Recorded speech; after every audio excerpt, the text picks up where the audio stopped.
நான் என்னுடைய குடும்பமாக இல்லை, என்னுடைய வாழ்க்கையாக இல்லை என்று கண்ணீரோடு இருக்கிற எத்தனையோ பிள்ளைகள் இன்று வாழ்ந்து கொண்டிருக்கிறார்கள் ஐயா.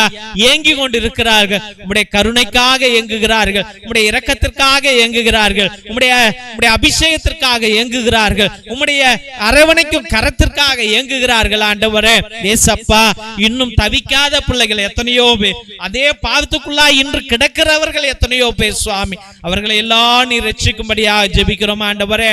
ஏசப்பா, இந்த அடிமை தனத்தில் இருந்த பிள்ளைகளை ரட்சியும் ஆண்டவரே. அப்பா, வருஷத்துல ஒரு தடவை கோயிலுக்கு போனா போதும், ஐயோ இந்த அங்க போய் என்ன செய்ய போறோம், சும்மாதான் உட்கார்ந்துட்டு வர போறோம் அப்படின்னு ஆண்டவர் எத்தனையோ பிள்ளைகள் உம்முடைய அந்த கிரேஸ கிருபைய உணராமல் இருக்கிறார்கள் சுவாமி. ஏசப்பா, நீர் வாரும் ஆண்டவரே, உன் பிள்ளைகளை கண்ணோக்கும் ஐயா. இந்த பிள்ளைகளை தட்டி எழுப்புங்க